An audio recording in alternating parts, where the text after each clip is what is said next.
fake coins, fake silver bullion, fake 90%, which is something I'm seeing more and more lately. And I wanted to talk to you about a visit I had with a DHS Customs and Border agent about a package of silver dollars they intercepted. And there's a lot of fake stuff going around, guys. And let's talk about this and how to protect yourself. So this agent came into my shop recently, and he wanted to get my opinion, and actually he wanted to get a verification for his bosses. He needed to verify this, that these coins that he intercepted, or they intercepted, were all indeed fake. And he pulls out these sheets, these plastic sheets full of Morgan silver dollars that were basically proof-like condition, rare dates. They were in this, like sealed plastic, like almost like you see in a coin book that you put into a coin book, but it was completely sealed, each one. There was no place to pull them out. And funny thing is, at the top of the plastic, there was a little label in Chinese writing. And these silver dollars looked real. I mean, to someone who doesn't know better, these were really good fakes, and somebody's obviously getting burned. So he told me that he had to verify it before they go and make this bust or whatever they're going to go do, and talk to this person where it's being shipped to. I guess it was like the second package they intercepted going to this same individual. He didn't tell me details. They don't tell you details, but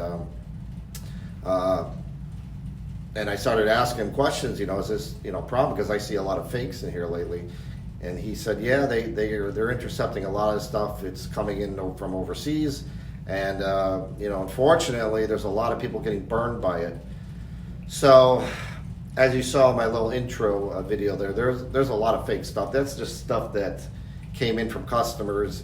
I don't think they knew, but they let me keep one or two, so I keep them as a collection just to show other people and trying to educate some other people on fakes, because there's a lot of them out there. Whenever there's money involved in something, there's always going to be somebody trying to take advantage of it with counterfeit silver and counterfeit coins. So you, as a coin collector or a silver or gold stacker, you've got to be really careful, because they're even faking graded coins now. Well, it's probably been going on for a while, but I've heard it's been happening more lately.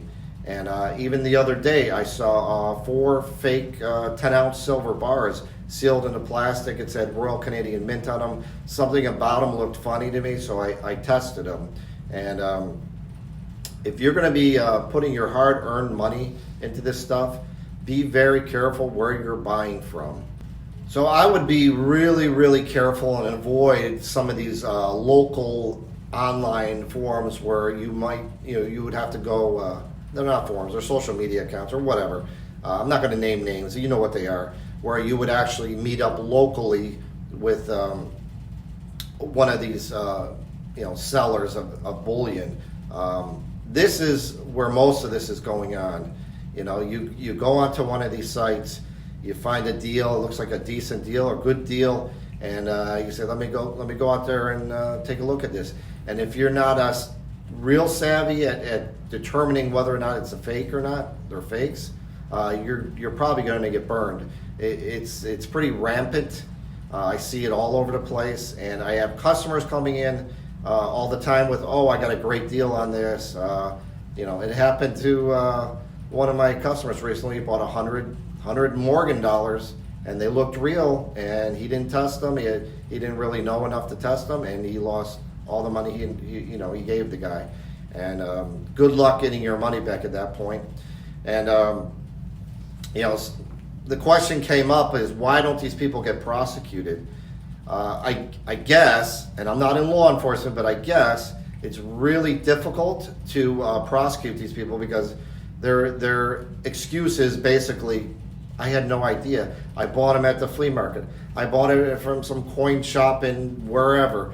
I bought them online. I had no idea. So I guess it makes it really difficult to actually prosecute these people. but it's almost a perfect con game in a way, close to it. But you have to protect yourself. So avoid those places. I would stick to coin shops, local coin shops with good reputations.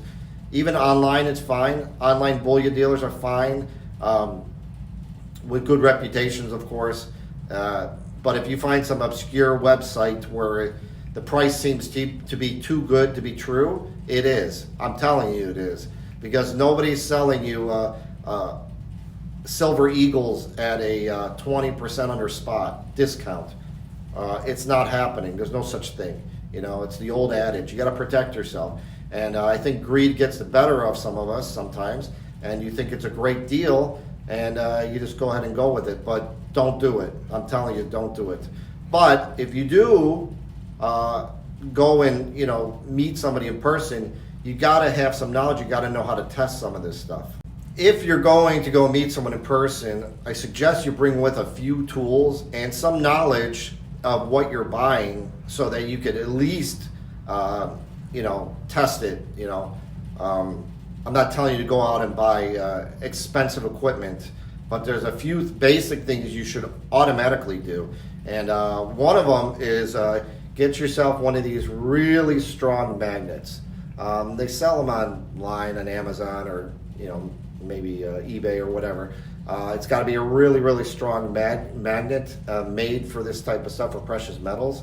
That won't always save you, because a lot of this stuff's not magnetic, but it's just one cheap tool to have with you to eliminate one possibility. Because if it sticks to this thing, gold and silver will not stick to a magnet, so right away it's no good. Another thing, this is a really big one, and it's inexpensive, is go online, get yourself one of these cheap pocket scales, and hopefully it's accurate, or really close to accurate, because coins, especially like silver dollars, they have a specific weight in grams, and you can look it up online before you go to visit these people. Just write down the weight and say, hey, I want to check this, tell the guy I want to check this stuff out. Weigh the thing first, make sure it weighs right, so it doesn't stick to a magnet, and it weighs correctly. You're probably on a good track. You might want to get yourself like a jeweler's loop. You can look at it better, but that takes more experience. And then ultimately, hold that thought, if you're really buying a lot of stuff, a lot of silver, and you're doing it in person, get one of these Sigmas. These things are really good to have. I know they're expensive, but it could save you a lot of money. And I have no affiliation with this company whatsoever. I just use their products in my shop. And if you're going to be buying a lot of silver and gold, I think it's almost a must-have, in my opinion. But just make sure you do things to protect yourself so you do not get ripped off, because it is running rampant right now, I'm telling you. And it's very easy to get burned. I've seen it all the time. Actually, even in my local area, there's this guy who's he comes up, he sits at gas stations with his whole family, and he'll say, hey, I got these coins for sale, I need to get gas, whatever, and he'll sell them for nothing, or cheap. He'll sell them cheap, here, buy this gold coin for me for $100 or $200, and just give me some gas. So people take the chance, they don't know any better. Oh, this guy, is giving me a great deal, or he just needs money. He's so desperate. It's a scam, guys. Trust me, nobody's selling that when they could just go up to any coin shop or any gold buyer and just sell that. So just use your head, use common sense, pick up a few tools, and just be careful and be cautious. And that's all I really had to say today. And if you like this video, please like and subscribe. I appreciate it. And if you have any tips, leave some in the comments. Thanks a lot, and have a great day.